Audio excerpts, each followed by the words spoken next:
In the summer heat of 1885, on a mountain overlooking the Hudson River Valley, a man who could no longer speak above a whisper sat, wrapped in shawls on the porch of a modest cottage, racing against his own body to finish the final pages of a book he hoped would save his family from ruin. His throat, ravaged by cancer, burned with every swallow. A silk scarf covered the swelling at his neck. Beside him sat stacks of paper, pencils worn to nubs, and the accumulated weight of nearly 40 years of memory he was trying desperately to pour onto the page before the disease finished its work. This man had once commanded over 1 million soldiers. He had accepted the surrender that ended the bloodiest war in American history. He had served 2 terms as President of the United States. Kings and emperors had once competed for the honor of his company.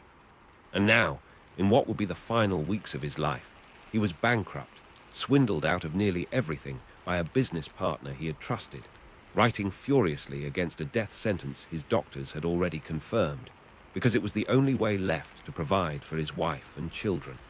His name was Ulysses S. Grant, and the story of how he arrived at this porch in Mount McGregor, New York, cannot be understood without first understanding the astonishing distance he had traveled to get there. Not a distance of miles, though he had certainly traveled enough of those, circling the globe as the most celebrated American of his age, dining with Queen Victoria, meeting the Emperor of Japan, walking the Great Wall of China. This was a distance of fortune, of identity, of fate itself.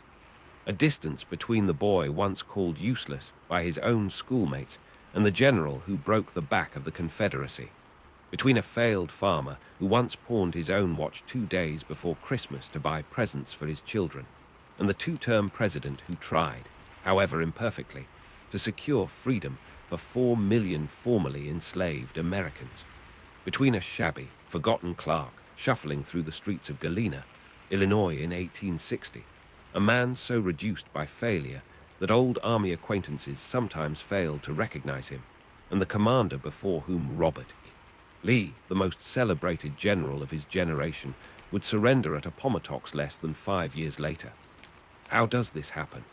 How does a man fail at nearly everything he attempts for almost 4 decades of his adult life, and then suddenly become indispensable, become the very hinge upon which the fate of a nation turns?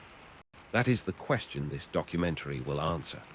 And to answer it, we must leave this porch in Mount McGregor, leave the labored breathing and the trembling pencil and the race against cancer, and travel back more than 60 years to the beginning. We will return to this cottage, to this deadline written in the language of tumors and blood, before our story is finished. For now, let the noise of your day fade away. Let us go back to a spring morning on the banks of the Ohio River, to the birth of a boy nobody could have predicted would save the United States. On April 27, 1822, in the small village of Point Pleasant, Ohio, a child was born into a wooden 2-room cottage overlooking the river.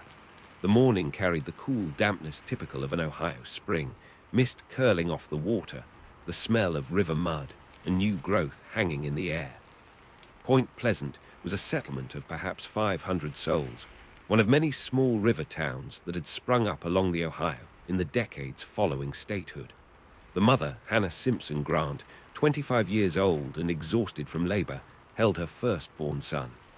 The father, Jesse Root Grant, 28, had paced outside the cottage until he heard the infant's first cry. They named the boy Hiram Ulysses Grant. Hiram, in honor of Jesse's father.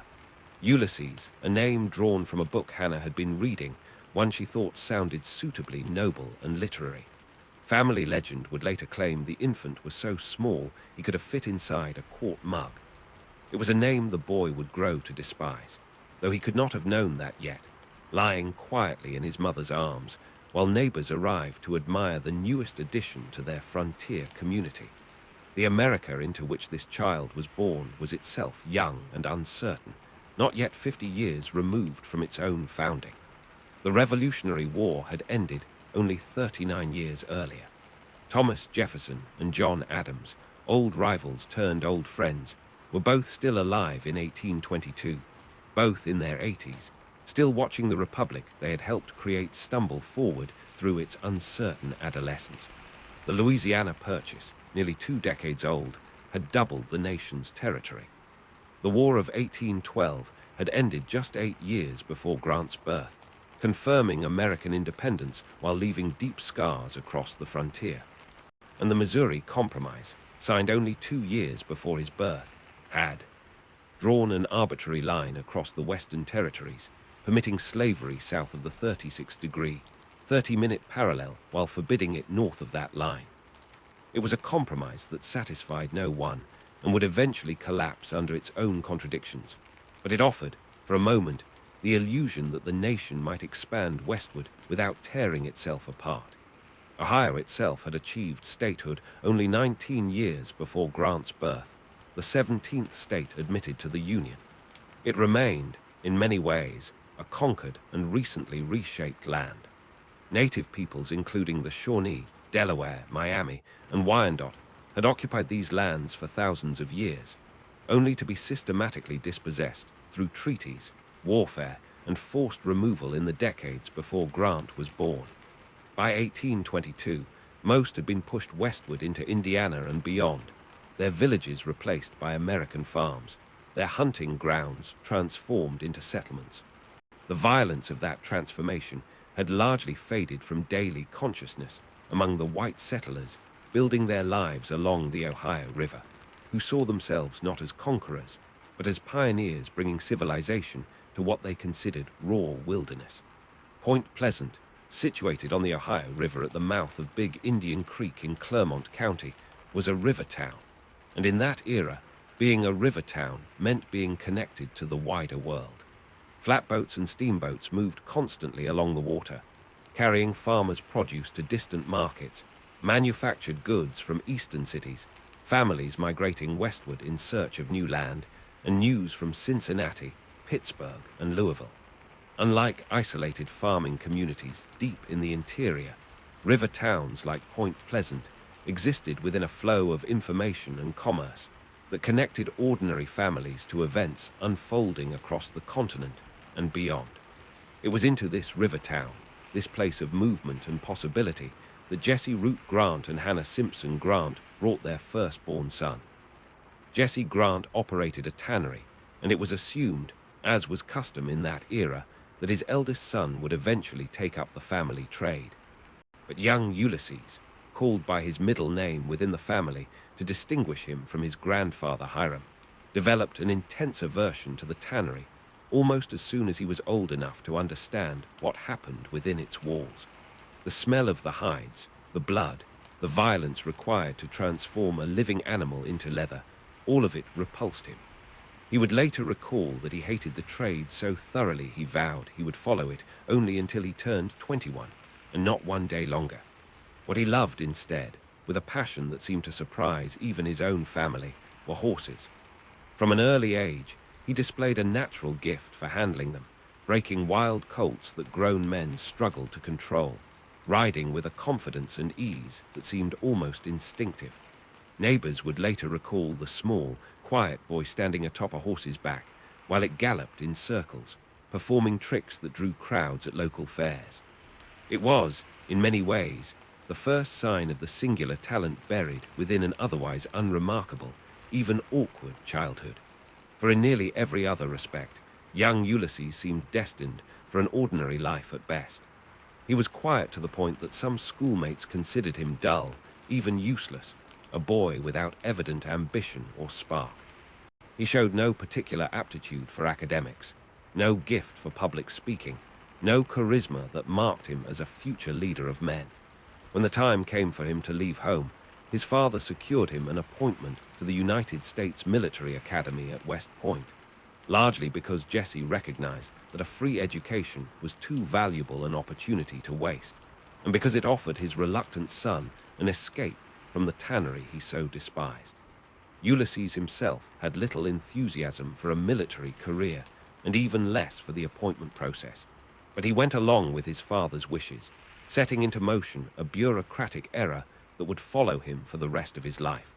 The congressman who submitted the nomination paperwork, uncertain of the boy's actual name, or perhaps simply assuming a mistake in the records, listed him as Ulysses S. Grant, using Hannah's maiden name, Simpson, as a middle initial. When the young man arrived at West Point and attempted to correct the error, he discovered that the Academy's records were already fixed, and changing them would require a level of bureaucratic effort not worth the trouble. And so Hiram Ulysses Grant became, for the rest of history, Ulysses S. Grant, a name that existed because of a clerical mistake rather than any deliberate choice by the man who would carry it.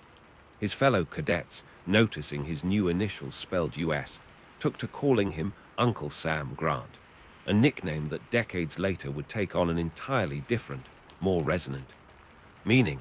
At West Point, Grant proved himself an unremarkable student in most subjects, graduating in 1843, ranked 21st out of a class of 39 cadets, squarely in the middle of the pack. He showed little interest in the strict discipline and formal military bearing the Academy tried to instill, and he later confessed that he had hoped, during his time there, that Congress might abolish the Academy altogether so he could return home without embarrassment. Yet in one area, he excelled beyond every other cadet of his generation: horsemanship. He set a high jump record on horseback that would stand for years, astonishing instructors and classmates alike with an equestrian skill that seemed to defy his otherwise quiet, unassuming presence. It was as though all the confidence and natural talent absent from the rest of his character had been concentrated entirely into his relationship with horses, a strange preview of the singular, specific genius that would one day define him. Upon graduation in 1843, Grant was commissioned as a brevet second lieutenant and assigned to the 4th United States Infantry Regiment, stationed first at Jefferson Barracks near St. Louis, Missouri. It was there, visiting the home of a fellow cadet's family, that he first met Julia Dent, the woman who would become his wife and his most steadfast supporter through every failure and triumph still to come.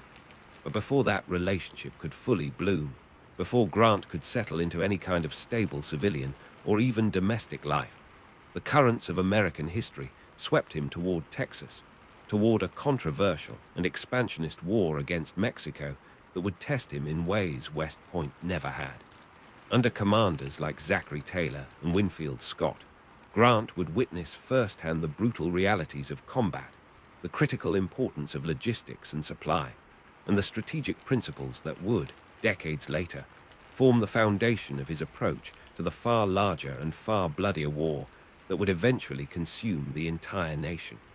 What Grant learned on the battlefields of Mexico would prove essential to understanding how a man with no natural gift for leadership, no charisma, no obvious command presence, would one day become the general who saved the Union. That transformation begins in the dust and heat of Monterrey and Chapultepec, in the chapter that follows.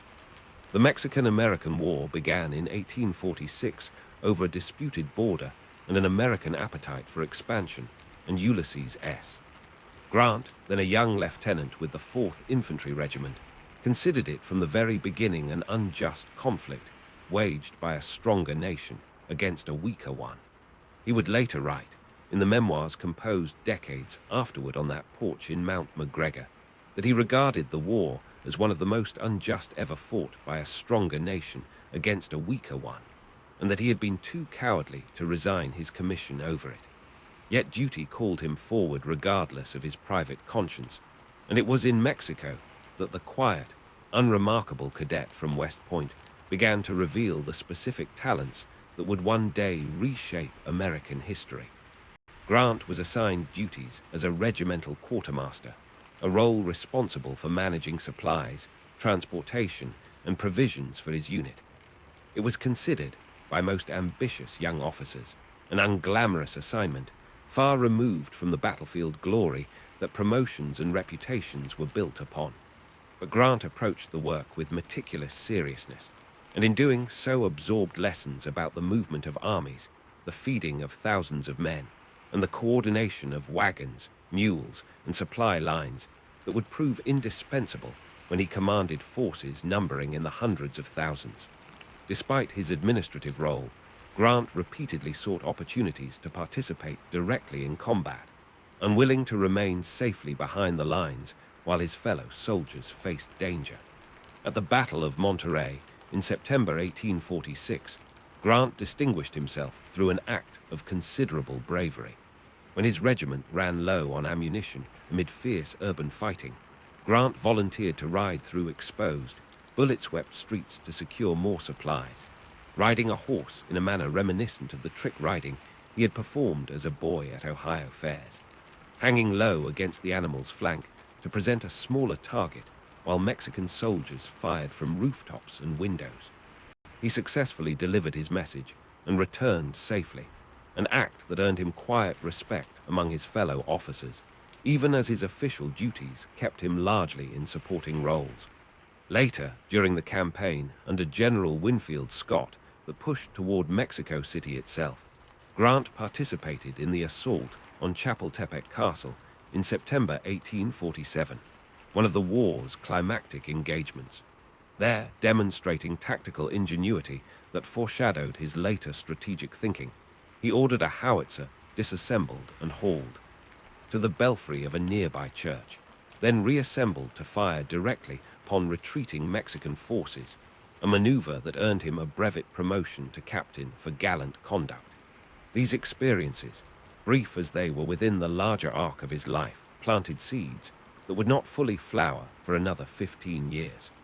Grant learned in Mexico that boldness and improvisation often mattered more than rigid adherence to convention, that supply lines determined the fate of armies as surely as battlefield tactics, and that personal courage under fire came naturally to him, even when confidence in every other arena of life did not.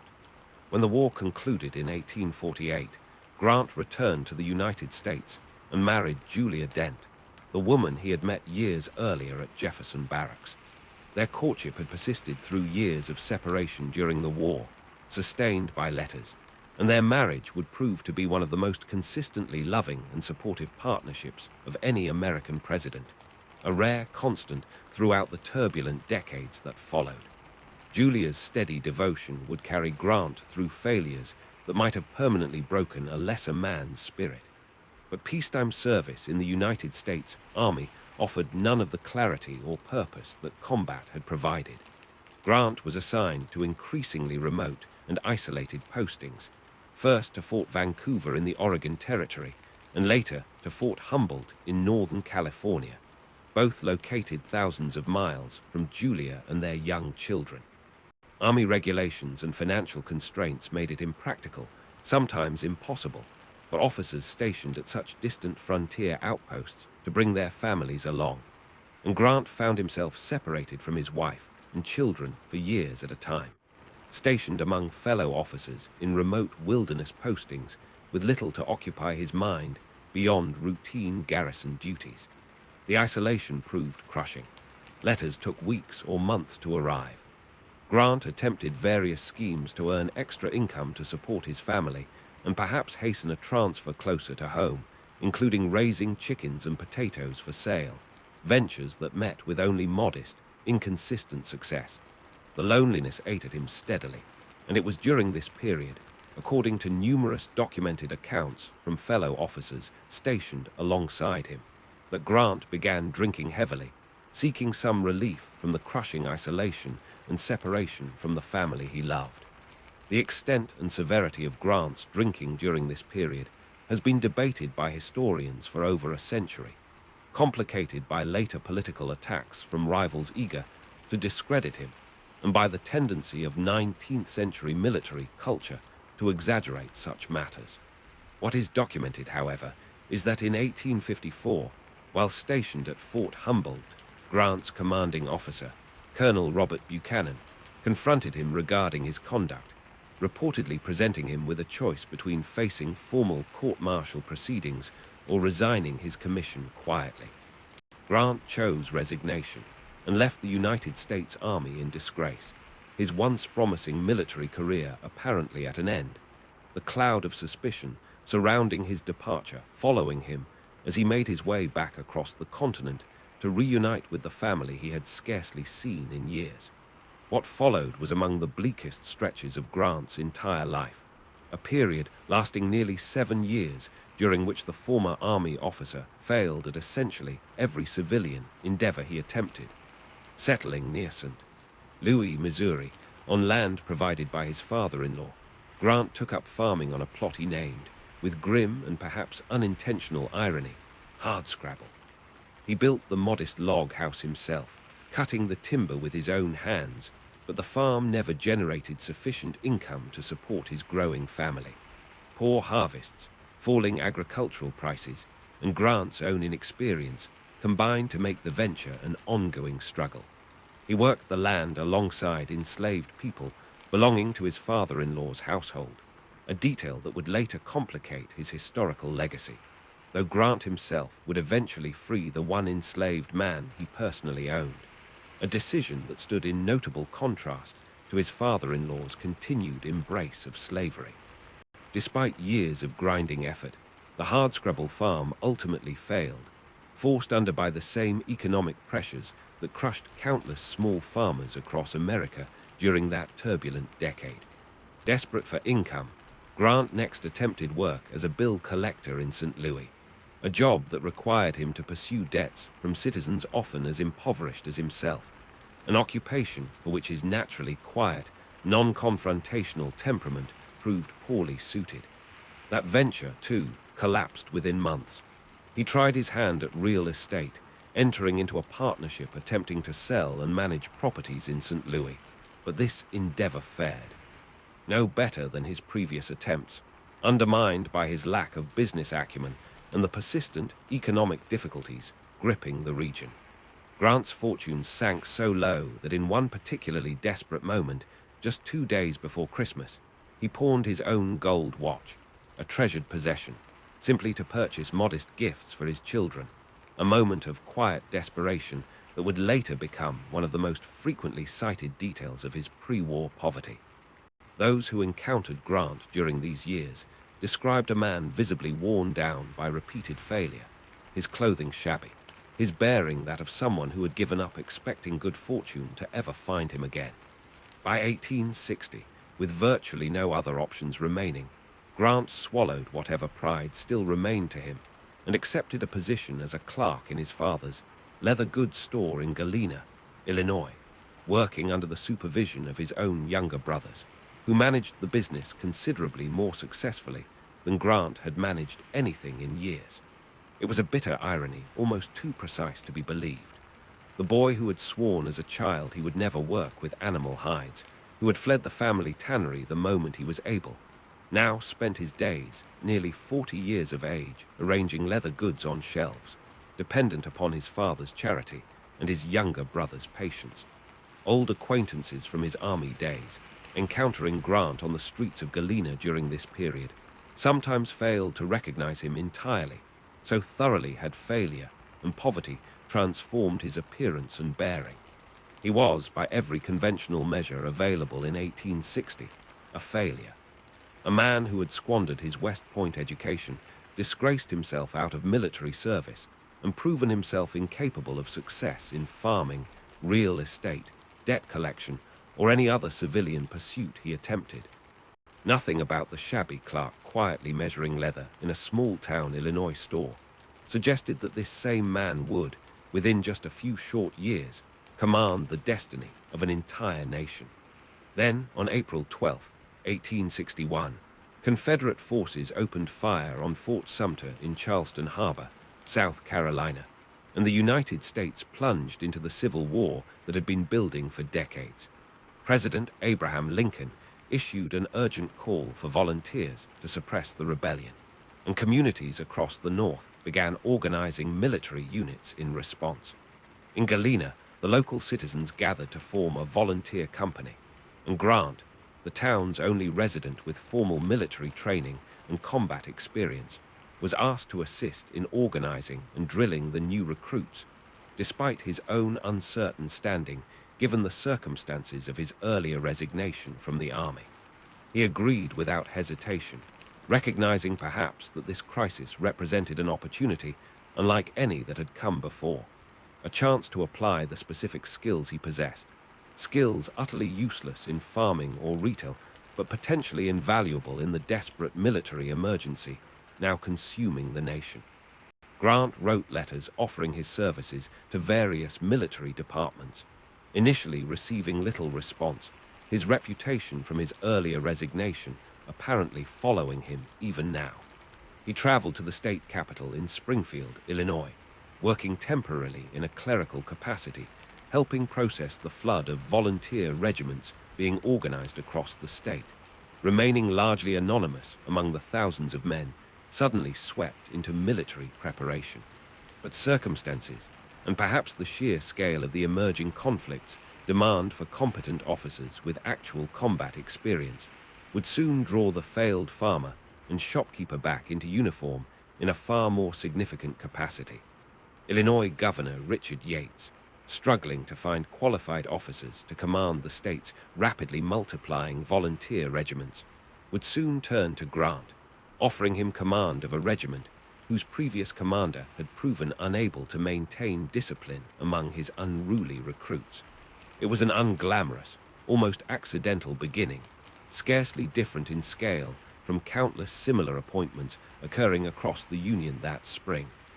Nothing suggested, in this quiet, uncertain moment of re-entry into military life, that the man now again wearing a uniform would within 4 years accept the surrender that would end the war itself, transforming from the boy called useless, and the man written off as a failure into the general history, would remember as indispensable to saving the United States. At 2 o'clock in the morning on February 16, 1862, a Confederate general trapped inside a besieged fort sent a message across enemy lines asking for terms of surrender.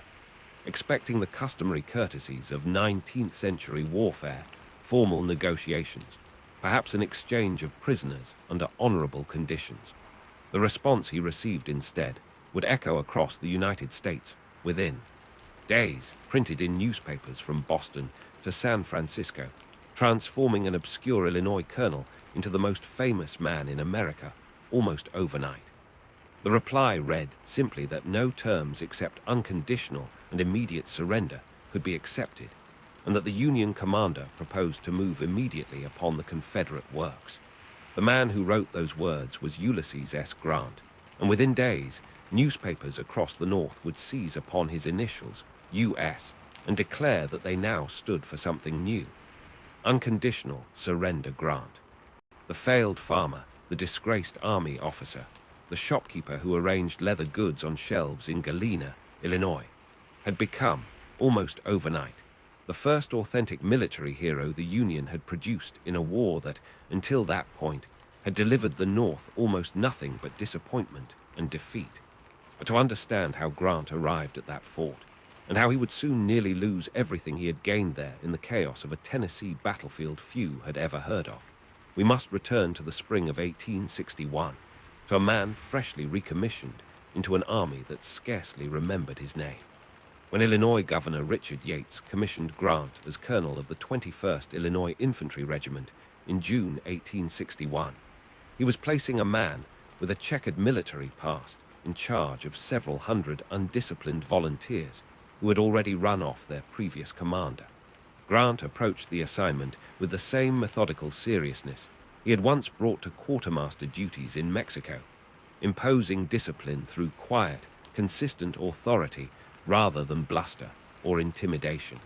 Within weeks, observers noted a transformation in the regiment's bearing, and within months, Grant had been promoted to Brigadier General of Volunteers, a rank secured partly through political connections in Illinois, but earned through demonstrated competence once in the field. His first real test came in November 1861 at Belmont, Missouri, a small but bloody engagement in which Grant led roughly 3,000 men across the Mississippi River to strike a Confederate camp. The battle itself proved tactically indecisive, with Grant's forces initially succeeding before being forced into a difficult retreat back to their transport boats under Confederate counterattack. Yet Grant emerged from Belmont with something valuable: proof, both to his superiors and to himself, that he could lead men into combat and extract them again without disaster, that he possessed the essential calm under fire that so many other officers, some far more polished on paper, conspicuously lacked. That calm would be tested on a far larger scale in February 1862, when Grant, now commanding a growing force in the Western Theater, turned his attention toward two Confederate forts guarding the twin rivers of Tennessee, the Tennessee and the Cumberland. Fort Henry, situated on the Tennessee River, fell with relative ease on February 6th, overwhelmed primarily by Union gunboats commanded by Flag Officer Andrew Foote before Grant's infantry could even fully engage. But Fort Donelson, roughly 12 miles away on the Cumberland River, presented a far more formidable challenge, defended by a Confederate garrison of approximately 21,000 men under a trio of generals who would prove, in the coming days, remarkably indecisive about their own situation. Grant, sensing opportunity in that very indecision, moved his forces to surround the fort, enduring brutal winter weather that left soldiers on both sides shivering without adequate blankets or shelter. When Confederate forces attempted a breakout on February 15th, briefly succeeding in opening an escape route, Grant, who had been away from the immediate front discussing naval strategy with Foote, returned to find his own subordinates in disarray. He assessed the situation with characteristic speed and issued orders to counterattack immediately, reportedly observing that whichever side attacked first at that moment would prove victorious, since both armies had been equally shaken by the fighting. His judgment proved correct. Union forces regained lost ground, sealed the fort's escape routes once again, and by the early hours of February 16th, Confederate General Simon Bolivar Buckner, recognizing the hopelessness of his position, sent his request for surrender terms. Grant's response, demanding unconditional and immediate surrender, was in truth as much a product of practical calculation as of hardened resolve. He recognized that Buckner had no meaningful alternative and that any softer terms would only delay an outcome already decided by circumstance. Yet the phrase itself, unconditional surrender, captured the imagination of a Northern public desperate for decisive victory after months of frustrating stalemate and embarrassing defeat elsewhere in the war. Fort Donelson yielded the capture of an entire Confederate army, somewhere between 12 and 15,000 prisoners depending on various accounts, along with vast quantities of weapons, supplies, and ammunition. It represented the first major Union victory of the entire war, and it made Grant, almost instantaneously, a household name. President Lincoln promoted him to Major General of Volunteers.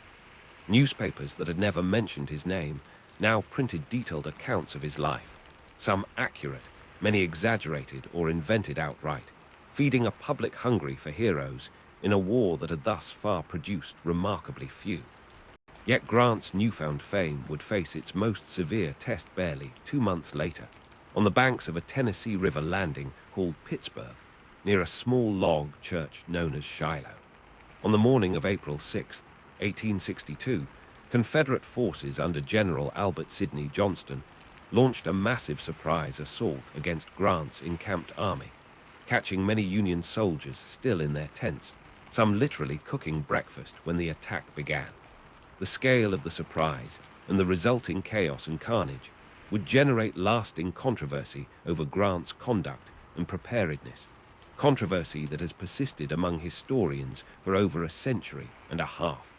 Grant himself had been several miles downriver at the time the attack commenced, and critics would later charge him with negligence, with failing to adequately fortify his position or anticipate the possibility of Confederate assault despite mounting evidence of enemy activity nearby. Defenders would counter that Grant's subordinate commanders bore equal or greater responsibility for the lapse in vigilance, and that Grant's response, once the battle began, demonstrated precisely the resilience and tactical resolve that had already distinguished him at Belmont and Donelson. Whatever the merits of that debate, what followed at Shiloh was, by any measure, one of the bloodiest and most brutal engagements yet witnessed in American history. Union forces were pushed back steadily throughout the first day, suffering staggering casualties, with some units effectively destroyed and thousands of soldiers streaming toward the river in disorganized retreat. General William Tecumseh Sherman, commanding one of Grant's divisions and forging in these desperate hours the beginning of what would become one of the most consequential friendships and military partnerships of the entire war, later recalled encountering Grant that evening amid the chaos, standing beneath a tree in pouring rain, apparently unshaken despite the catastrophic reversals of the day.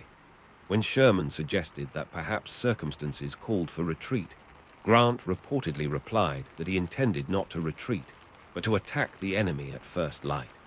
That determination, delivered without bravado or theatrical flourish, in the quiet, understated manner that had always characterized Grant's bearing, would define the second day of Shiloh. Reinforced overnight by General Don Carlos Buell's arriving army, Grant launched a counterattack on April 7th that drove Confederate forces from the field entirely, reclaiming the ground lost the previous day and forcing a Confederate retreat back toward Corinth, Mississippi. The cost, however, proved almost unimaginable to a Northern public still adjusting to the scale of violence this war would demand. Combined casualties at Shiloh, killed, wounded, and missing on both sides, approached roughly 23,000 men, a number that exceeded the combined American casualties of the Revolutionary War, the War of 1812, and the Mexican-American War altogether.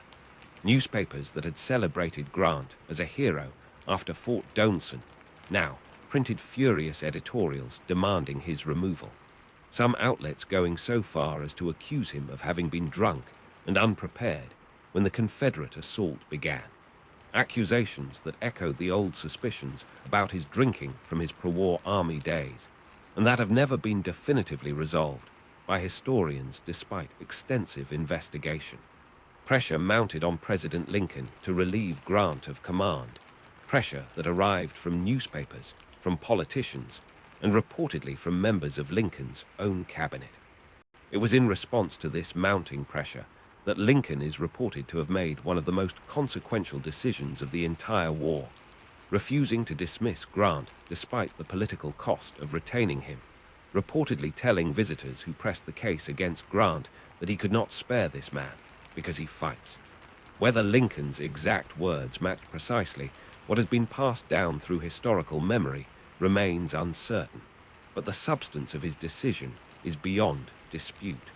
Grant retained his command, though he was temporarily shuffled into a subordinate role under General Henry Halleck for several frustrating weeks, a demotion in practice, if not in official title, before circumstances and his own persistence restored him to independent command by the summer of 1862. That restored command would soon face its greatest test yet, a campaign that would ultimately stand as the single greatest demonstration of Grant's strategic and logistical genius, the campaign against Vicksburg, Mississippi. Vicksburg sat perched on high bluffs overlooking a sharp bend in the Mississippi River, its Confederate garrison and artillery batteries commanding the waterway so thoroughly that Union gunboats and transport vessels attempting passage faced devastating fire. As long as Vicksburg remained in Confederate hands, the Confederacy retained a vital connection between its eastern territories and the trans-Mississippi West, through which crucial supplies of cattle, horses, and other resources continued flowing. President Lincoln himself reportedly described Vicksburg as the key, observing that the war could never truly be won until that key was in Union possession. Grant's initial attempts to capture Vicksburg throughout the winter of 1862 and into early 1863 met with repeated frustration. He tried digging a canal to bypass the city's guns entirely, an engineering effort that ultimately failed.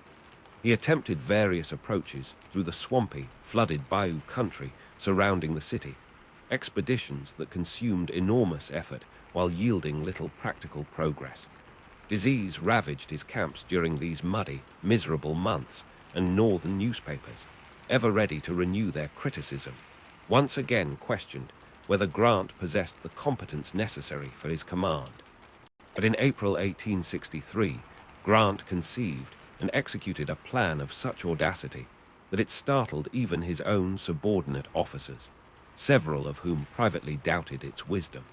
Grant decided to march his army down the western side of the Mississippi River, have Union naval vessels run past Vicksburg's guns under cover of darkness to rendezvous with his troops further south, cross the river back onto Mississippi soil below the city, and then, in the campaign's most daring element, cut loose entirely from his supply lines.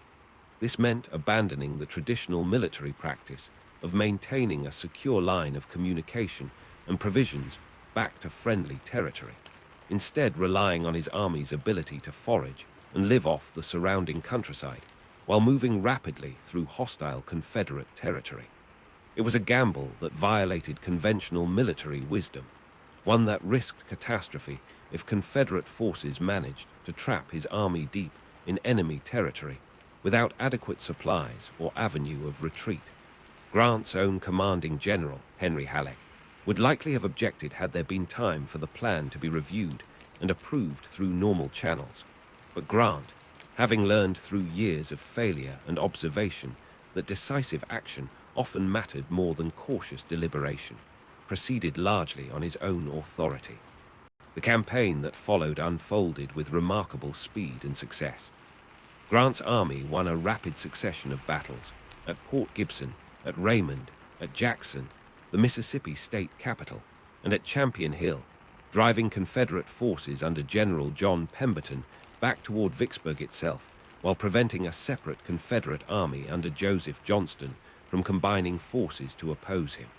By mid-May 1863, Grant had maneuvered his army into position to besiege Vicksburg directly, trapping Pemberton's forces, along with the city's civilian population, inside a tightening ring of Union troops. The siege that followed lasted approximately 6 weeks, during which Vicksburg's residents and soldiers alike endured constant bombardment, dwindling food supplies, and increasingly desperate conditions, with many civilians reportedly forced to shelter in caves dug into the hillsides to escape the relentless shelling. By early July, with starvation setting in and no realistic hope of relief, Pemberton opened negotiations for surrender. On July 4, 1863, Vicksburg formally surrendered to Grant, the timing coinciding in a stroke of symbolic resonance that Northern newspapers eagerly seized upon, with the celebration of American independence, and remarkably, with the conclusion of the Battle of Gettysburg occurring simultaneously in Pennsylvania. The surrender delivered to Union control an entire Confederate army of roughly 30,000 men, along with complete Union command of the Mississippi River from its source to the Gulf of Mexico, effectively splitting the Confederacy into two disconnected halves and severing its access to resources from Texas, Arkansas, and Louisiana. President Lincoln, upon receiving news of the victory, reportedly declared that the Father of Waters again flowed unvexed to the sea, a poetic acknowledgement of the campaign's strategic significance. Vicksburg cemented Grant's reputation in a manner that Belmont, Donelson, and even the hard-fought victory at Shiloh had not quite managed to achieve. This was no longer simply a general who fought hard and refused to retreat. This was a commander capable of conceiving and executing complex, unconventional campaigns of maneuver that outthought and outmaneuvered his opponents. A general who had proven willing to gamble everything on his own judgment when conventional wisdom counseled caution, and who had been vindicated spectacularly for that gamble. Lincoln's earlier faith in Grant, expressed through his refusal to remove him after the criticism following Shiloh, now appeared thoroughly justified. The failed farmer, the disgraced former officer, the man who had once pawned his watch to buy Christmas presents, had delivered to the Union its most significant strategic victory of the entire war thus far.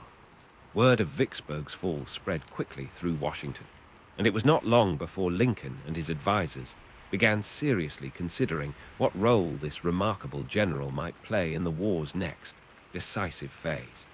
The Confederacy, though wounded severely by the loss of Vicksburg and the simultaneous defeat at Gettysburg, remained far from beaten, with Robert E. Lee's formidable army of Northern Virginia still very much intact and General still very much in command. The question now facing Lincoln was whether the man who had achieved what no other Union general had managed in the war's Western theater might be entrusted with something far larger still. Command of the entire Union war effort itself, coordinating armies across multiple fronts against an enemy that had, time and again, humiliated a succession of Grant's predecessors in the East. That elevation, and the brutal, grinding campaign it would soon demand of him, awaited Grant in the months ahead. On March 9, 1864, in a modest ceremony at the White House, Abraham Lincoln handed Ulysses S. Grant a commission promoting him to lieutenant general, a rank that had not existed in the United States Army since George Washington held it during the Revolutionary War. Grant, uncomfortable amid the formal pageantry and the eyes of cabinet members watching him, delivered a brief, halting response, his discomfort with public ceremony as pronounced as ever despite his battlefield accomplishments. But the substance of the appointment mattered far more than the awkwardness of its presentation. Grant was now General-in-Chief of all Union armies, a position that placed the fate of the entire war effort, every theater, every front, every soldier wearing Union blue from Virginia to Louisiana, directly under his command. Grant understood immediately something that had eluded his predecessors for 3 years of costly, uncoordinated warfare. The Union possessed numerical superiority and industrial capacity that dwarfed the Confederacy's resources, yet previous Union commanders had squandered these advantages by allowing Confederate forces to shift troops between theaters, reinforcing whichever front faced the greatest pressure while other Union armies sat idle. Grant's solution was elegantly simple in concept, though brutally demanding in execution. He would order every Union army to advance simultaneously, applying pressure across every front at once, denying the Confederacy the ability to reinforce one threatened point by weakening another. In the West, General William Tecumseh Sherman, now Grant's most trusted subordinate and closest friend among his officers, would drive toward Atlanta, aiming to destroy Confederate General Joseph Johnston's army and cripple the southern industrial heartland of Georgia. In the East, Grant himself would travel alongside the Army of the Potomac, nominally still commanded by General George Meade, but effectively directed by Grant's overarching strategic vision, with a single objective that Grant articulated with characteristic bluntness. Wherever Lee's army went, the Union Army would go also. This decision to accompany the Army of the Potomac personally marked a fundamental shift in how Grant intended to prosecute the war against Robert E. Lee, the Confederacy's most celebrated general, and the man who had humiliated a succession of Union commanders across 3 years of failed Eastern campaigns. Grant recognized that previous Union generals in Virginia had allowed themselves to be outmaneuvered repeatedly by Lee's tactical brilliance, retreating after setbacks and granting the Confederate Army time to recover and reposition. Grant intended something entirely different. He would not retreat. Whatever losses his army suffered, whatever tactical setbacks Lee inflicted, the Union Army would continue pressing forward, understanding that the Confederacy, with its dwindling population and increasingly exhausted resources, simply could not sustain a war of continuous attrition as effectively as the Union could. It was a strategy that would demand almost unimaginable sacrifice, and one that would soon expose Grant to the harshest criticism of his entire career. The Overland Campaign began on May 4, 1864, when Grant's army crossed the Rapidan River into a dense, tangled forest region of Virginia known as the Wilderness, the very same terrain where Lee had won one of his most celebrated victories the previous year against General Joseph Hooker.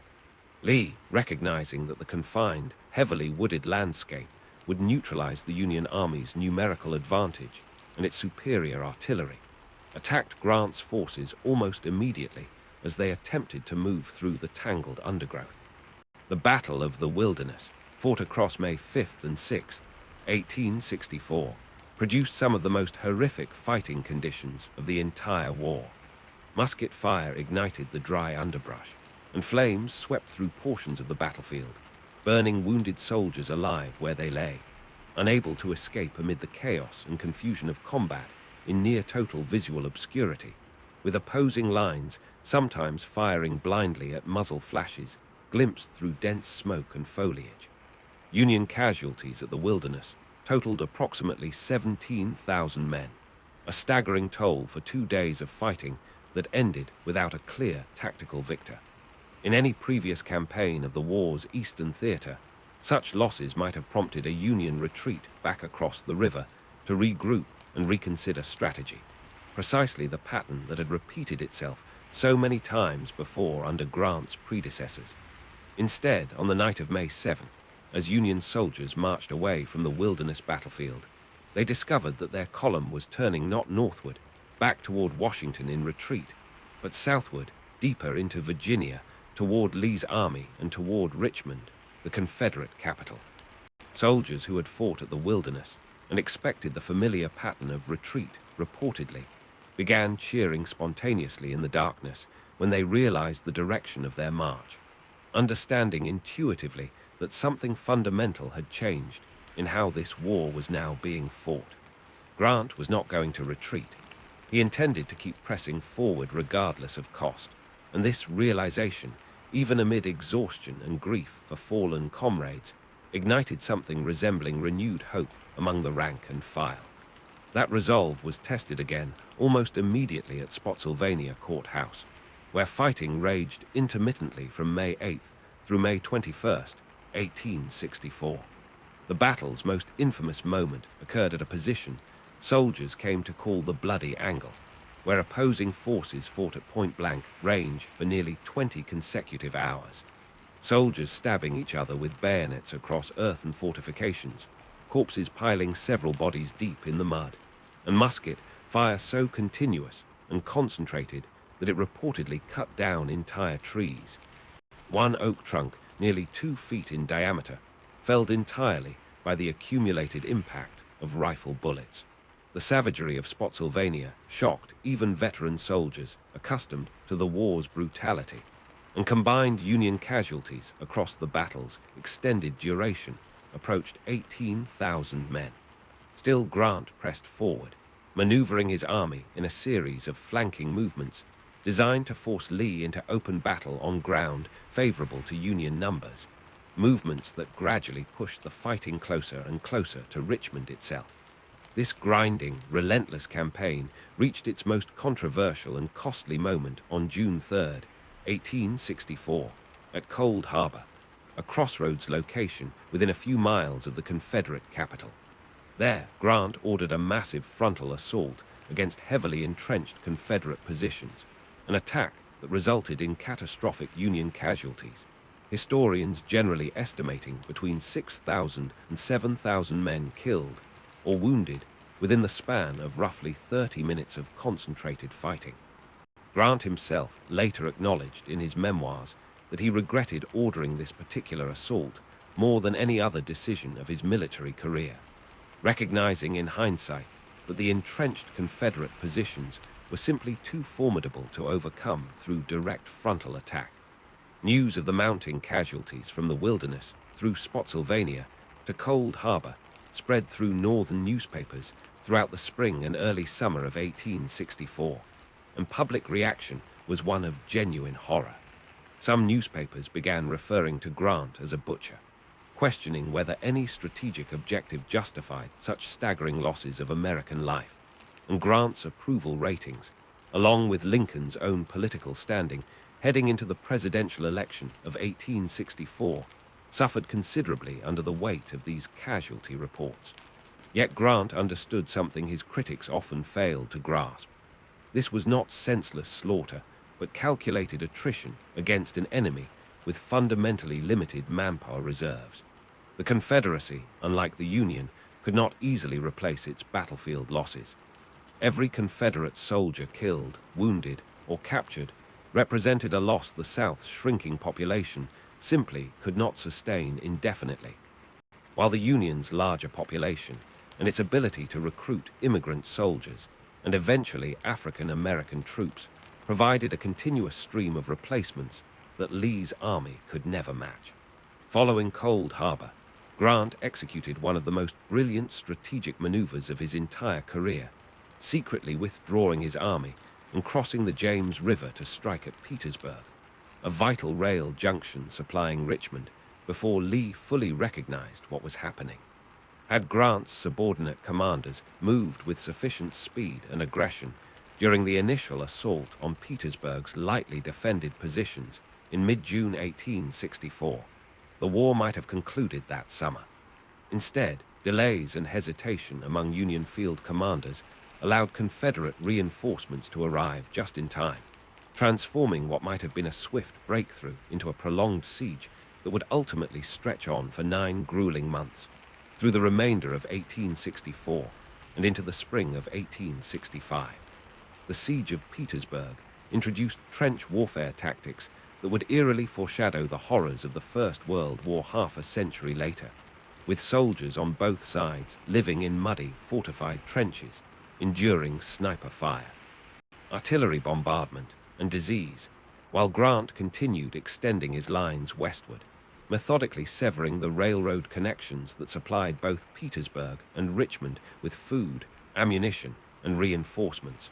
Throughout this extended siege, Grant maintained his broader strategic vision, coordinating with Sherman, whose army had captured Atlanta in September 1864, an achievement that dramatically boosted Northern morale and secured Lincoln's re-election that November, and who subsequently embarked on his devastating march to the sea, cutting a swath of destruction through Georgia that further crippled Confederate logistics and morale.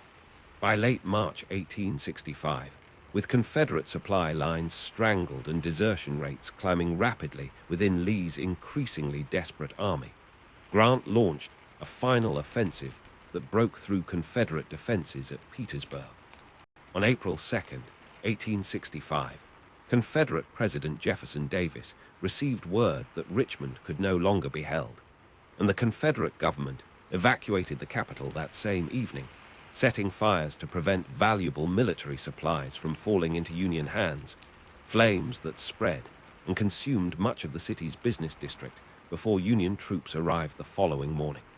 Lee's army, now reduced to a fraction of its former strength and desperately short of food and supplies, attempted to escape westward, hoping to link up with remaining Confederate forces elsewhere and continue the war.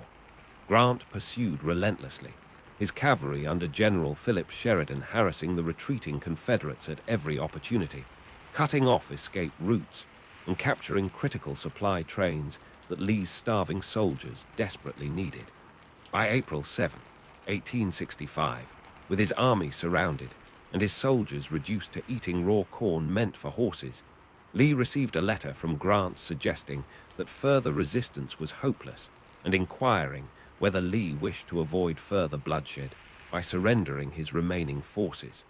After several days of correspondence and maneuvering, with Union forces finally blocking every remaining avenue of escape near Appomattox Courthouse, Lee concluded on the morning of April 9, 1865, that continued fighting would accomplish nothing beyond further needless death. He sent word to Grant requesting a meeting to discuss surrender terms.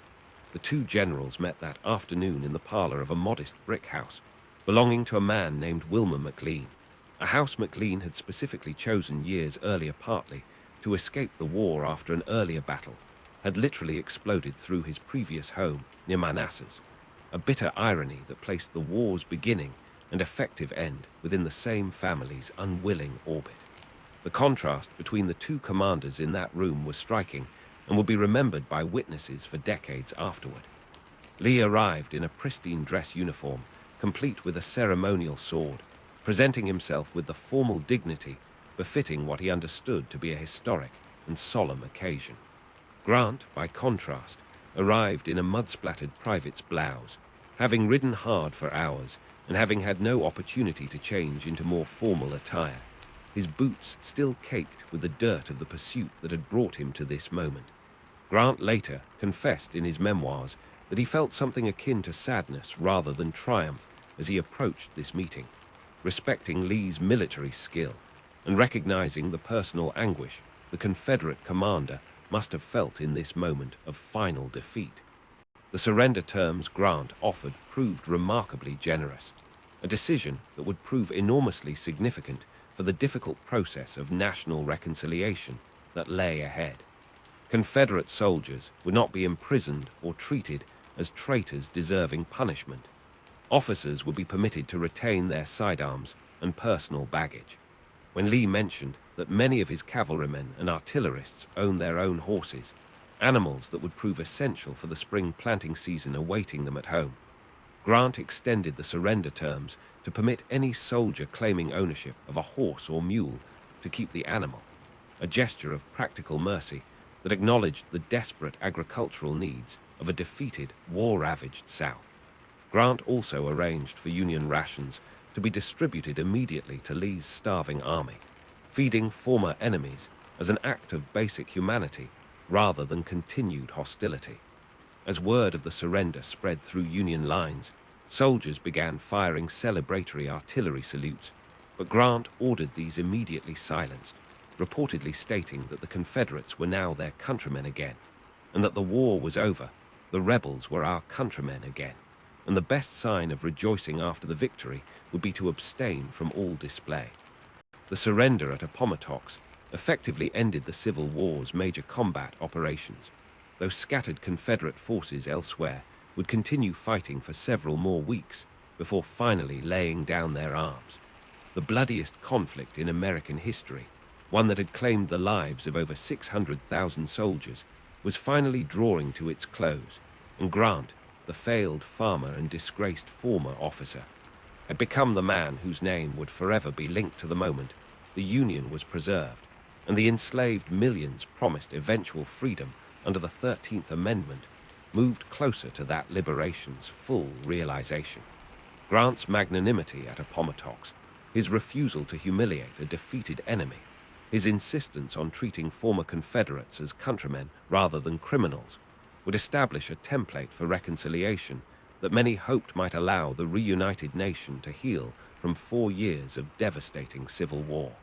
Yet even as Grant traveled back toward Washington in the days following Appomattox, carrying with him the profound relief of having finally ended the war he had spent 3 brutal years fighting, a shadow was gathering that would soon shatter whatever fragile hope existed for a smooth, uncontested peace.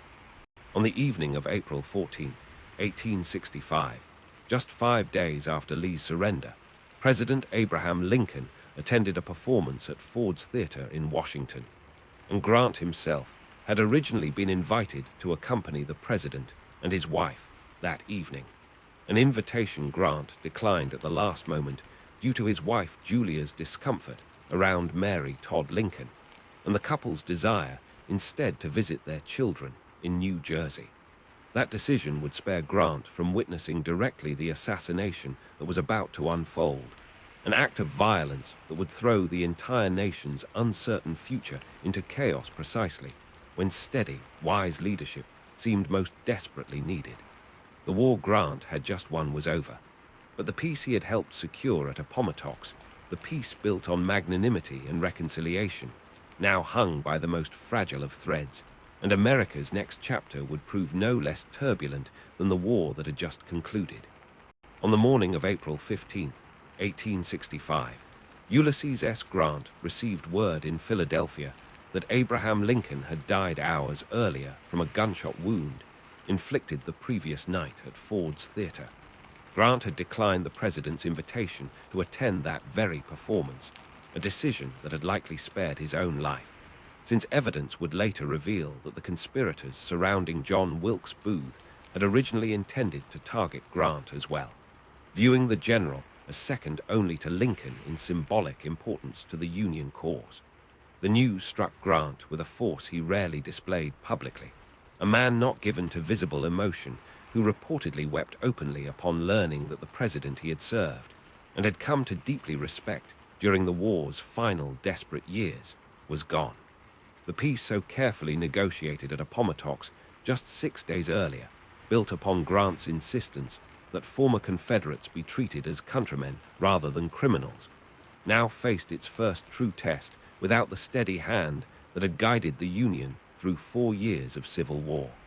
Vice President Andrew Johnson, a Tennessee Democrat who had remained loyal to the Union despite hailing from a seceded state, assumed the presidency amid this national trauma, and it quickly became apparent that Johnson's vision for reconstructing the defeated South differed dramatically from what many Republicans, and Grant himself, had come to believe was necessary. Johnson favored a lenient approach toward former Confederates, offering broad pardons to secessionist leaders and permitting Southern states to rejoin the Union with minimal federal oversight, provided they nominally abolished slavery and swore renewed loyalty to the United States. Grant, still serving as general of the Army and now the nation's most trusted military figure, found himself increasingly uneasy as reports arrived from across the South detailing the consequences of Johnson's approach. Throughout late 1865 and into 1866, Southern state legislatures, dominated by the same planter class that had led secession, began passing what came to be known as Black Codes, laws designed to restrict the freedom of formerly enslaved people in ways that preserved much of slavery's economic function while technically complying with the 13th Amendment's abolition of bondage. These codes restricted Black Americans' ability to own property, to testify against white citizens in court, to move freely without employment contracts, and in many cases forced formerly enslaved people back into labor arrangements that differed from slavery in name only. Grant, who traveled through portions of the South during this period at Johnson's request to assess conditions, grew increasingly alarmed at what he witnessed, recognizing that the peace won on the battlefield was being systematically undermined through legislation and intimidation. Reports reaching Washington described organized violence against Black citizens and their white allies, early manifestations of a campaign of terror that would soon coalesce into a more organized and dangerous form. The tension between Grant and Johnson deepened throughout 1866 and 1867 as the president repeatedly clashed with the Republican-controlled Congress over Reconstruction policy. Johnson vetoed civil rights legislation and the Freedmen's Bureau extension bills, only to see Congress override his vetoes with increasing frequency, and he grew suspicious that Grant, despite his position within Johnson's own administration, harbored sympathies more closely aligned with the congressional Republicans pushing for stronger federal protections for formerly enslaved citizens.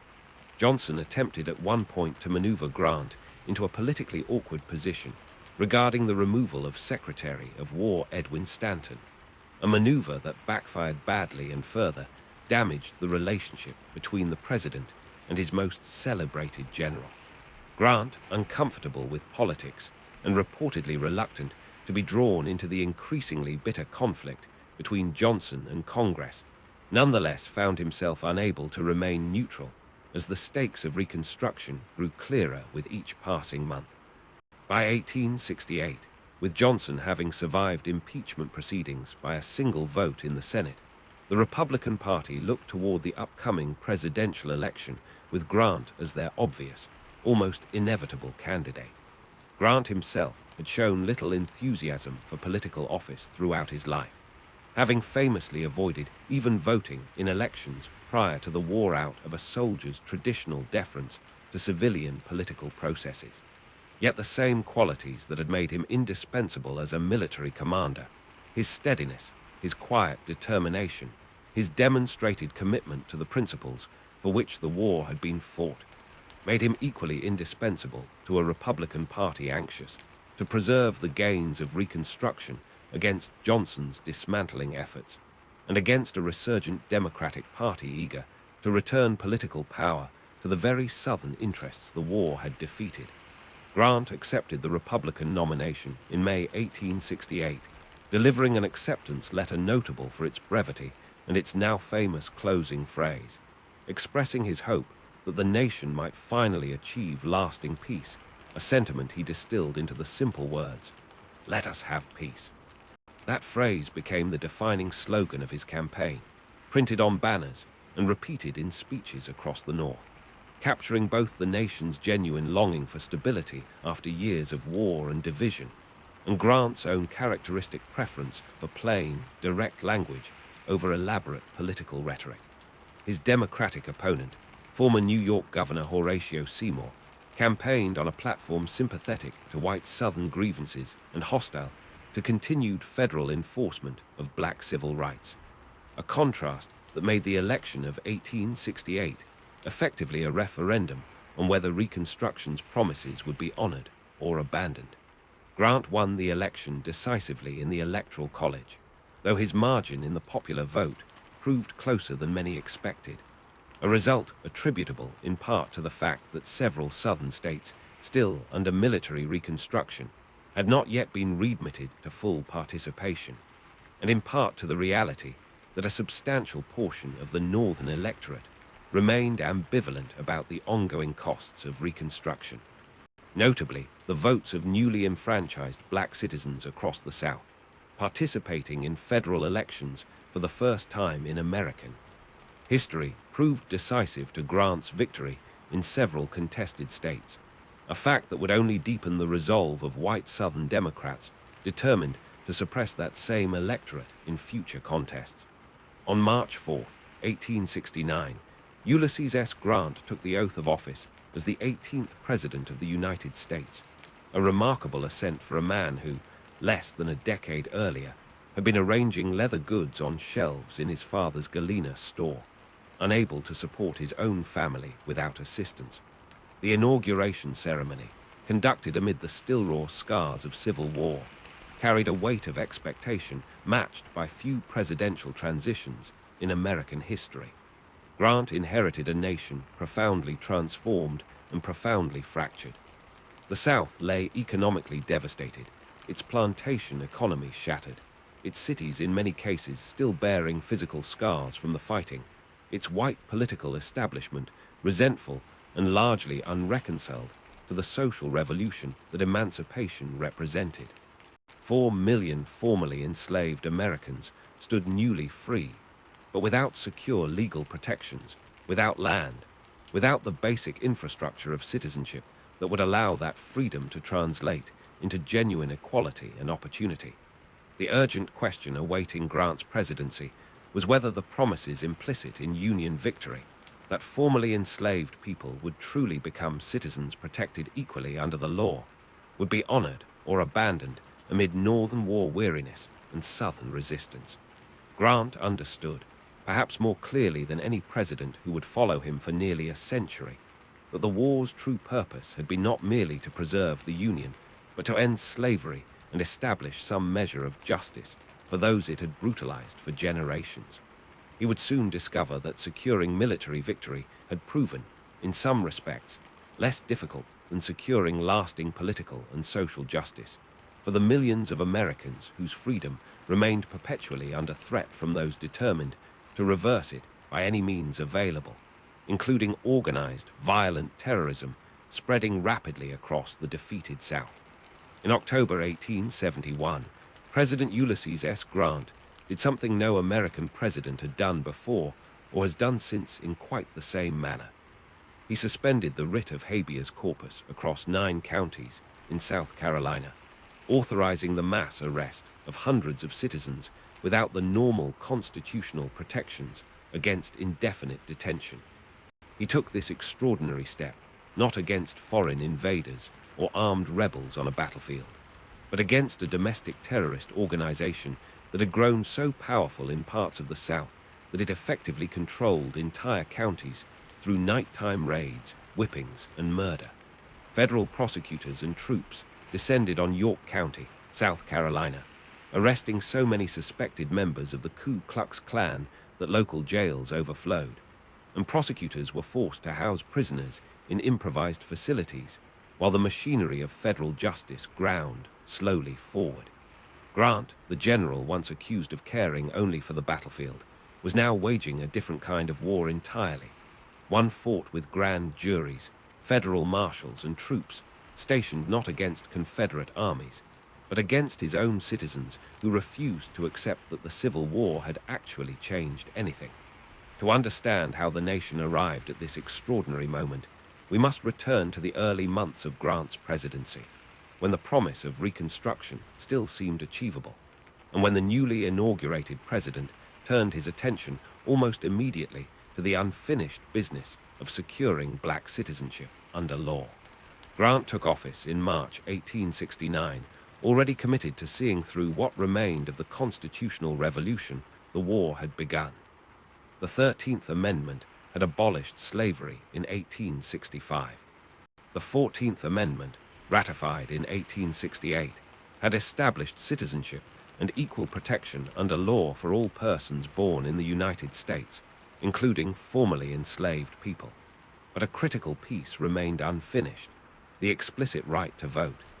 Grant threw the weight of his administration behind the 15th Amendment, which prohibited states from denying citizens the right to vote based on race, color, or previous condition of servitude.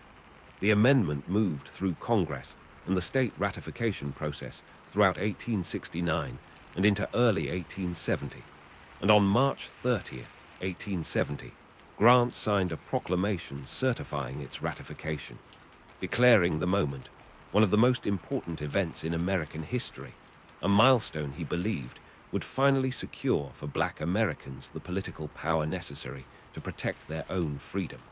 He called it, in language notably more expansive than most presidents of his era employed regarding racial equality, an event that completed the greatest civil change and constitutes the most important event that has occurred since the nation came into life. Yet even as the ink dried on this constitutional guarantee, a shadow organization was spreading across the South with the explicit purpose of ensuring that Black Americans would never actually exercise the rights this amendment promised. The Ku Klux Klan had formed several years earlier, reportedly beginning in Pulaski, Tennessee, initially organized by former Confederate soldiers, in some accounts as something resembling a social club, before rapidly transforming into a paramilitary organization dedicated to restoring white political and social dominance through systematic violence and intimidation. By the time Grant assumed the presidency, the Klan and similar organizations bearing different names but pursuing identical goals had spread across nearly every former Confederate state, operating as a shadow government that enforced its will through nighttime terror. The methods employed by the Klan and its affiliated groups were calculated with brutal precision to achieve their political objectives. Klansmen, disguised in white robes and hoods, designed both to conceal identity and to invoke supernatural terror among a population still shaped by superstition, rode at night to the homes of Black citizens who had voted, who had run for local office, who had testified in court against white defendants, or who had simply achieved a degree of economic independence and success that threatened the established racial hierarchy. Victims were dragged from their homes and whipped, sometimes to death. Schools built to educate formerly enslaved children were burned to the ground. White teachers, many from northern states, who had traveled south to educate Black students, were threatened, beaten, and in numerous documented cases murdered. Black political leaders, including men who had won election to state legislatures under the new constitutional order, were assassinated in what amounted to a systematic campaign to eliminate Black political leadership before it could take root. In South Carolina alone, Klan violence during this period reached such intensity that entire counties existed under what could only be described as a reign of terror, with local law enforcement either complicit in the violence or too intimidated to intervene. Grant received a steady stream of reports detailing this violence throughout 1870 and into 1871, information arriving through federal officials stationed in the South, through Black political leaders who traveled to Washington seeking federal protection, and through newspaper accounts that, while sometimes dismissed by skeptical northern readers as exaggeration, described a pattern of violence too consistent and too widespread to be easily doubted by anyone paying serious attention. Grant, unlike many northern politicians who had grown weary of Reconstruction's demands and eager to move past the war's unfinished business, responded with the same methodical seriousness that had once characterized his approach to military campaigns. He recognized that the constitutional amendments recently ratified meant nothing if the federal government lacked the will and the mechanisms to enforce them against organized violence, designed specifically to nullify them in practice. Grant's administration pushed Congress to pass a series of laws that came to be known collectively as the Enforcement Acts, beginning in May 1870, which criminalized interference with voting rights and gave federal courts and federal marshals authority to prosecute violations. When this initial legislation proved insufficient to stem the tide of violence, Grant pressed Congress for stronger measures, and in April 1871, Congress passed what became known as the Ku Klux Klan Act, formerly titled the Civil Rights Act of 1871. This legislation represented an unprecedented expansion of federal power into matters previously considered the exclusive domain of state governments, criminalizing conspiracies to deprive citizens of their constitutional rights, and, critically, authorizing the president to deploy federal troops and to suspend the writ of habeas corpus in regions where local authorities proved unable or unwilling to suppress organized terrorist violence. Grant signed the act into law and moved swiftly to implement its provisions. He appointed Amos Ackerman, a former Confederate soldier from Georgia who had come to view the Klan's violence with genuine horror, as Attorney General, and empowered the newly created Department of Justice, itself established in 1870 partly to coordinate this very enforcement effort, to pursue Klan prosecutions with unprecedented aggressiveness. Ackerman and federal prosecutors began building cases against Klan members across the South, working with informants, gathering testimony from victims willing to risk further retaliation to see their attackers brought to justice, and coordinating with federal troops dispatched to particularly violent regions to restore order and protect witnesses. The campaign reached its most dramatic phase in South Carolina in the autumn of 1871. Conditions there had grown so severe, with Klan violence so pervasive and so thoroughly interwoven with local political and social structures, that ordinary law enforcement and even standard federal prosecution proved inadequate to the task. In October 1871, Grant issued a proclamation suspending habeas corpus in 9 South Carolina counties, an extraordinary assertion of federal executive power that echoed, in its constitutional gravity, Lincoln's own wartime suspension of the same protection. Federal troops and marshals descended on the affected counties, arresting hundreds of suspected Klan members. The resulting prosecutions, conducted in federal courts, produced hundreds of convictions and sent a clear signal across the South that the federal government under Grant possessed both the will and the capacity to crush the organization through the machinery of law and, where necessary, military force. The results of this sustained campaign proved remarkable by the standards of 19th century federal law enforcement. Thousands of individuals across the South were indicted under the Enforcement Acts and the Ku Klux Klan Act during Grant's presidency, with hundreds convicted and imprisoned, while thousands more, facing the credible threat of prosecution, reportedly abandoned the organization or fled affected counties entirely.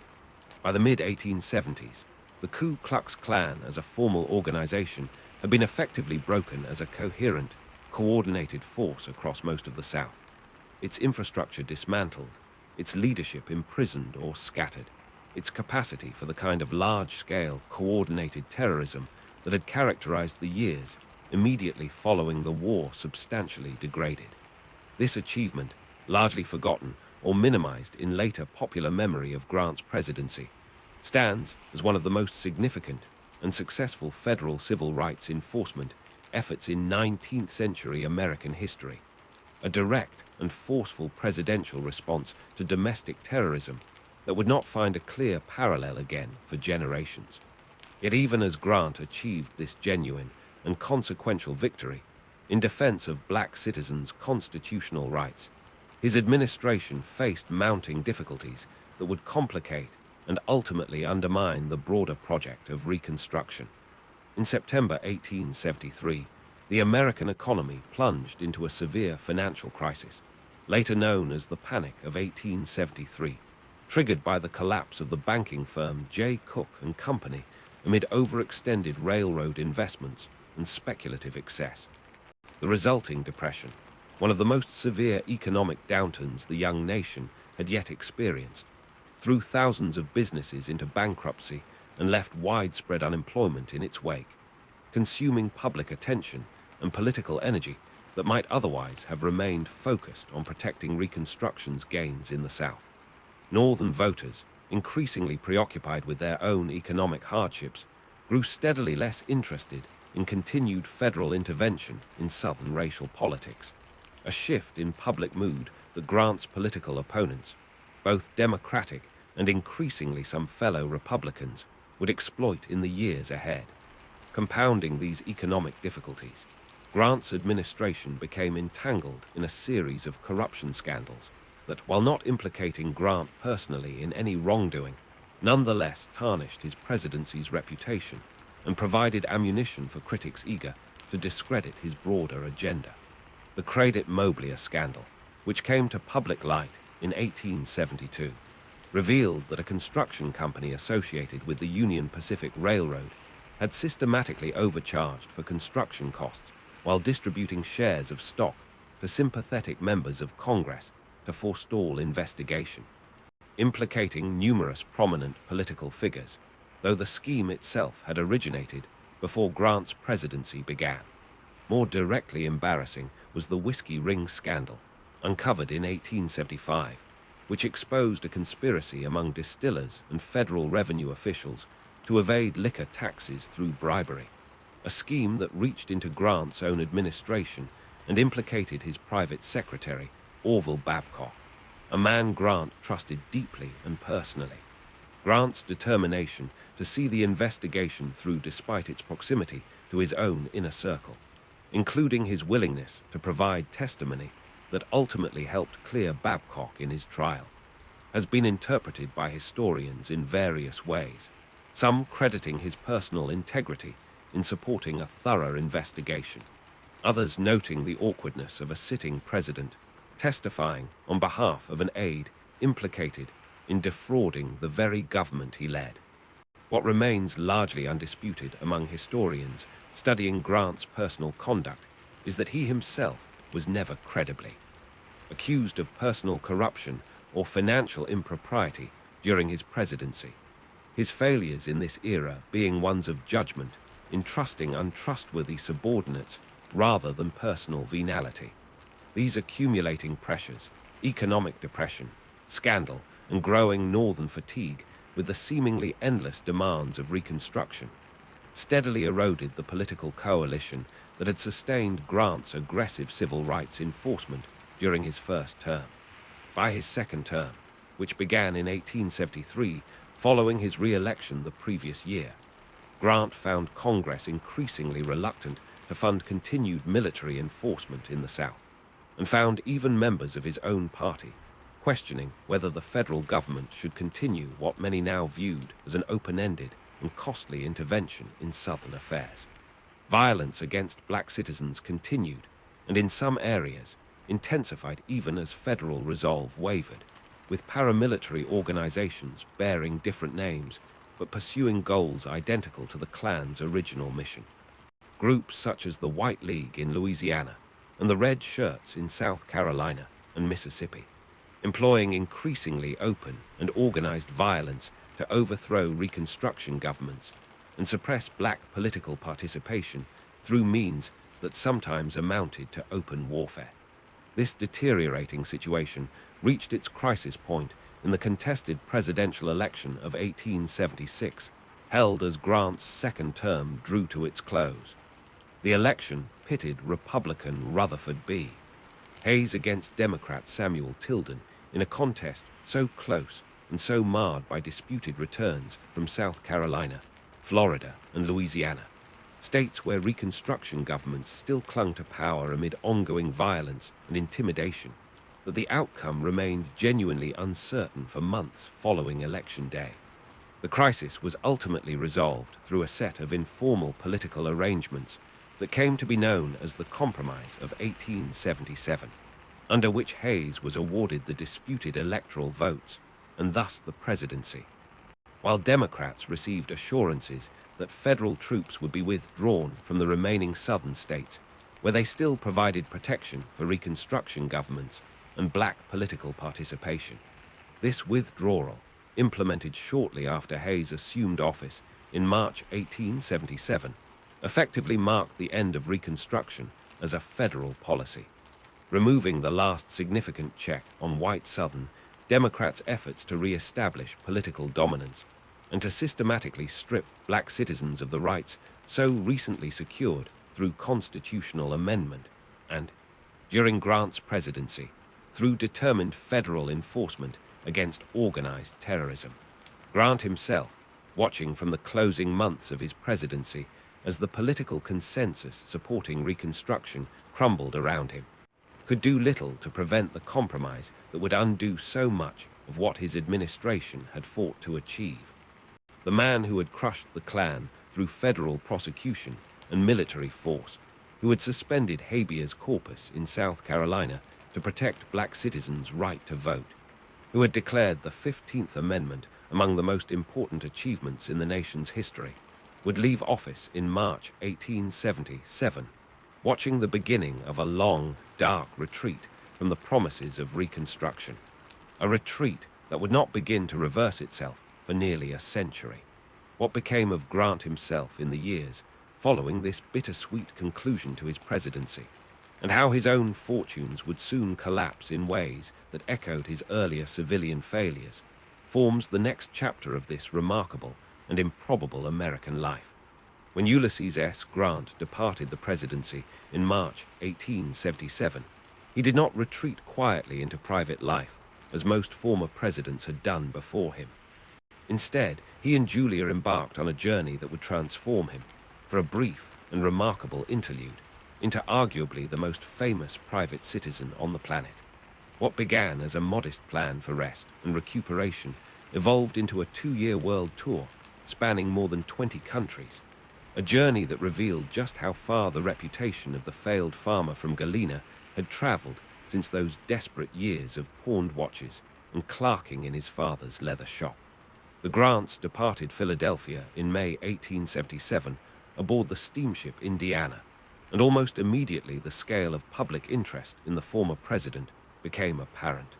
In England, Grant was received with an enthusiasm rarely extended to American visitors, meeting with Queen Victoria at Windsor Castle and touring industrial cities where working-class crowds turned out by the thousands to catch a glimpse of the general who had ended American slavery's Great War. He traveled through France, meeting with political leaders still rebuilding after their own recent conflict with Prussia. He crossed into the German Empire where he was received by Otto von Bismarck, the two men reportedly discussing the strategic and political challenges of unifying fractured nations, a conversation between two figures who each, in their own way, had presided over the forcible reconstruction of a divided people. Grant continued through Italy, Egypt, where he sailed up the Nile and toured ancient monuments, and into the Holy Land and beyond, into India, Southeast Asia, and eventually China and Japan. In Japan, Grant was received by Emperor Meiji himself, an extraordinary honor given the historical isolation the Japanese imperial court had traditionally maintained from foreign visitors. Grant reportedly used the occasion to help mediate a territorial dispute between Japan and China over the Ryukyu Islands, an informal diplomatic role he undertook without any official government sanction, driven simply by his own sense that his experience and reputation might help prevent a war between the two Asian powers. Everywhere he traveled, Grant was celebrated not merely as a former president, but as a symbol of the American experiment itself, proof that a republic could produce leaders of genuine consequence on the world stage. Newspapers back home followed his journey with intense interest, publishing detailed accounts of each new reception, each new head of state who welcomed the former Galena clerk as an equal. When Grant finally returned to the United States in September 1879, he discovered that his prolonged absence, rather than diminishing his political relevance, had in some ways enhanced it.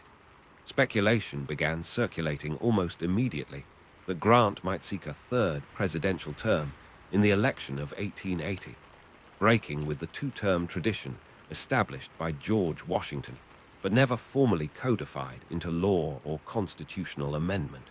Grant's supporters, a faction of the Republican Party that came to be known as the Stalwarts, pushed hard for his nomination at the 1880 Republican National Convention in Chicago. And for ballot after ballot, Grant led the field of candidates, his support remarkably durable given the controversies that had marked portions of his presidency. Yet he could never quite secure the majority needed for nomination, and after 36 exhausting ballots, the convention ultimately turned to a compromise candidate, James A.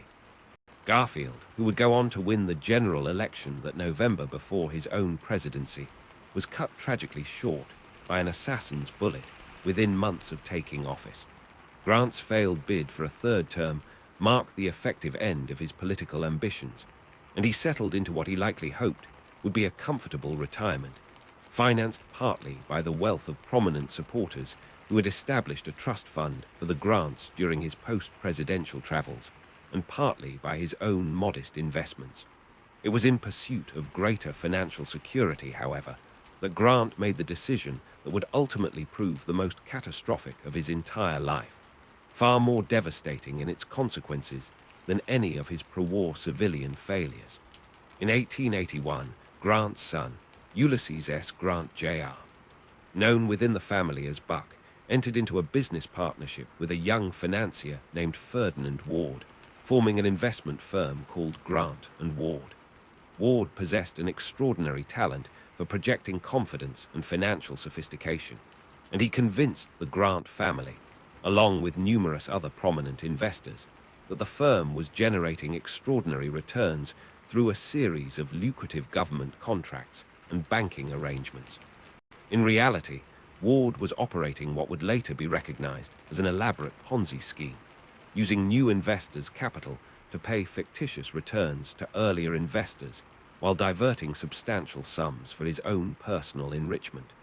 Grant himself invested heavily in the firm, eventually contributing what amounted to the bulk of his own personal savings, and even borrowed an additional sum, reportedly around $150,000, from the financier William Vanderbilt in a desperate attempt to shore up the firm's finances when early warning signs of trouble began to surface. The collapse, when it came in May 1884, was total and immediate. Ward vanished amid revelations of the firm's fraudulent practices, and Grant and Ward declared bankruptcy virtually overnight, wiping out not only Grant's own fortune, but the savings of numerous friends and associates who had invested on the strength of his name and reputation. Grant, at 62 years old, found himself once again destitute, his reputation for financial judgment shattered, forced to sell swords, medals, and other mementos of his military career simply to raise cash for daily living expenses.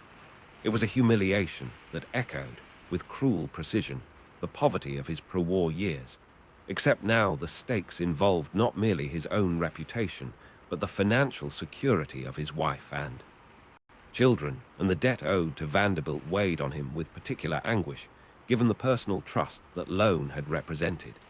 It was amid this fresh catastrophe, in the summer of 1884, that Grant first noticed a persistent, painful irritation in his throat, initially dismissed as a minor ailment related to a peach he had eaten that seemed to have scratched his throat on the way down. The pain did not subside, however, and by autumn 1884, Grant's doctors delivered a diagnosis that would define the remainder of his life: cancer of the throat, almost certainly connected to his decades-long habit of smoking cigars, a habit reportedly intensified after newspapers celebrated his cigar smoking following the victory at Fort Donelson, leading admirers across the country to send him boxes upon boxes of cigars that he felt obligated, in some measure, to smoke.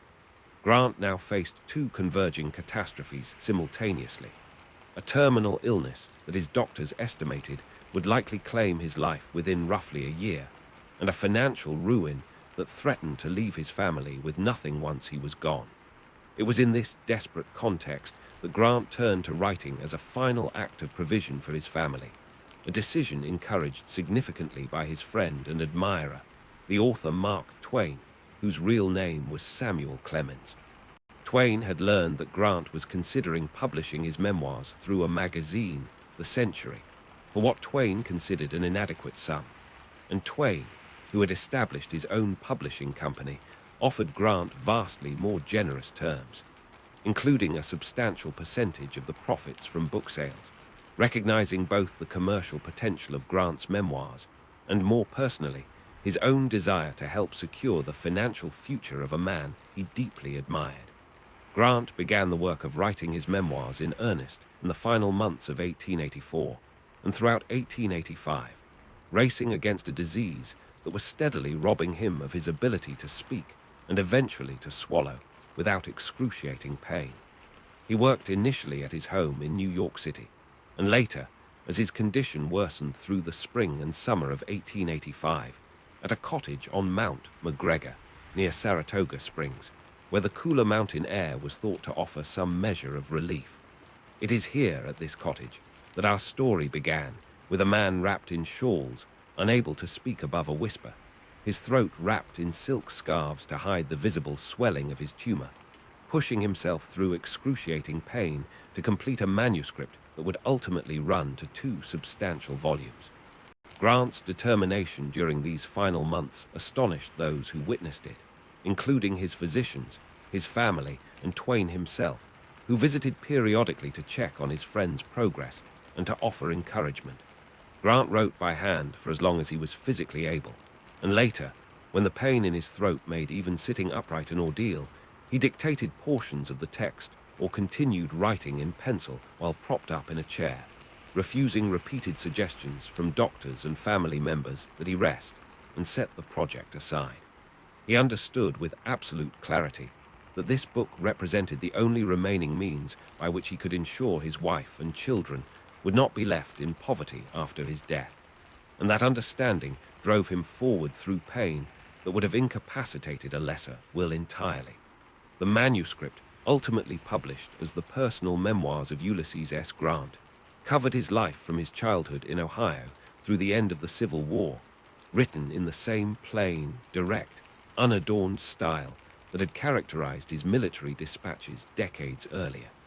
Literary critics and historians in the generations since have consistently praised the work as one of the finest military memoirs ever produced in the English language, admired for its clarity, its lack of self-aggrandizement, and its remarkably candid assessment of both his own failures and successes. Grant completed the final pages of the manuscript only days before his death, an achievement that seemed almost to defy the physical limitations of his failing body. Ulysses S. Grant died at Mount McGregor on the morning of July 23, 1885, surrounded by his family, having completed the task he had set for himself with a determination that mirrored, in its final expression, the same relentless resolve that had once carried him through the wilderness and Petersburg. His death prompted an outpouring of national mourning virtually unprecedented in American history to that point. His funeral procession in New York City, held on August 8, 1885, drew crowds estimated in the hundreds of thousands, with dignitaries from across the country and abroad participating in a funeral cortege that stretched for miles through Manhattan. Remarkably, given the bitterness that had once divided the nation, Confederate generals who had once fought against Grant, including former Confederate commanders, served as pallbearers alongside Union veterans, a gesture of reconciliation that Grant himself, given his conduct at Appomattox 2 decades earlier, would surely have appreciated. His memoirs, published shortly after his death by Twain's publishing company, proved an enormous commercial success, ultimately generating several $100,000 in royalties for Julia Grant, a sum that fully restored the family's financial security and fulfilled the desperate purpose for which Grant had raced against his own mortality to complete the work. Grant's body was eventually interred in a massive mausoleum constructed on the banks of the Hudson River in Manhattan, a structure that came to be known popularly as Grant's Tomb. Completed in 1897 and funded through public subscription that drew contributions from admirers across the country and around the world. A fitting final resting place for a man whose funeral had drawn mourners of every political persuasion and regional loyalty. Yet the story of Grant's legacy did not conclude with his burial.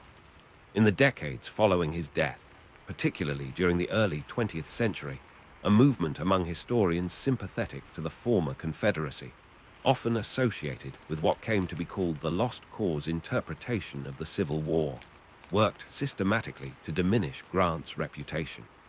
These historians portrayed him as a crude, unskilled military commander who had won the war merely through brute numerical superiority and callous disregard for casualties, dismissing his strategic innovations at Vicksburg and his coordinated continental strategy of 1864 and 1865 as unworthy of serious consideration, alongside the supposedly more elegant tactical brilliance of Robert E.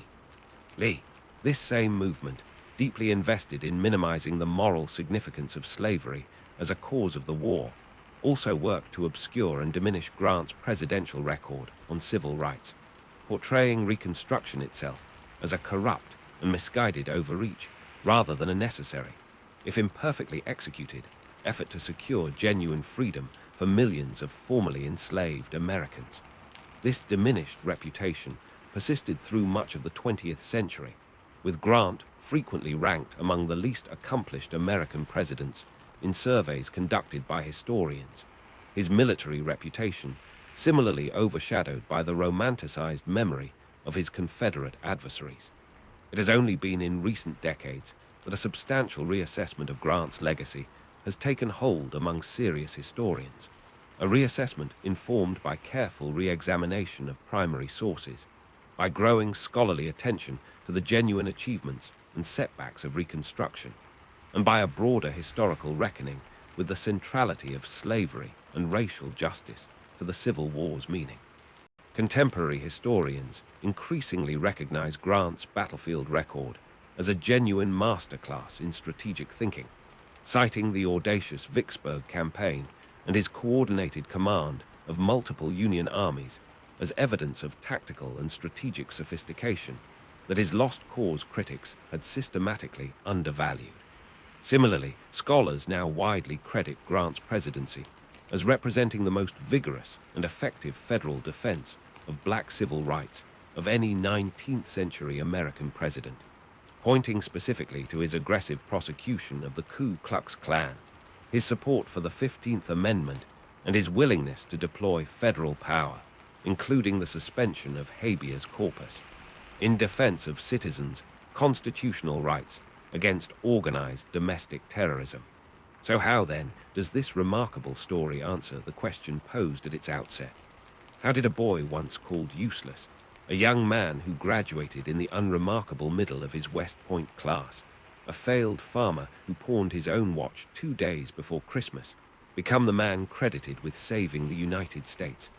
The answer lies not in any single moment of transformation, but in the peculiar alchemy of a character built through decades of quiet endurance, a man whose specific talents, invisible and useless in farming or retail, proved indispensable precisely when the nation most desperately needed them. Grant's genius was never flashy or self-evident. It revealed itself gradually, through logistics learned in Mexico, through calm resolve demonstrated at Shiloh, through audacious maneuver at Vicksburg, through relentless, grinding determination through the wilderness to Appomattox, and finally through a presidency that, whatever its flaws and scandals, stood as the most forceful 19th century defense of the freedoms the war had purchased at such staggering cost. Ulysses S. Grant remains, in the fullest and most honest accounting of his extraordinary life, both the general who saved the Union and the president who, however imperfectly and however briefly, tried to ensure that victory meant genuine freedom for all Americans, a legacy whose collapse after Reconstruction's abandonment and whose long shadow across the following century of American history remains a story still very much worth telling.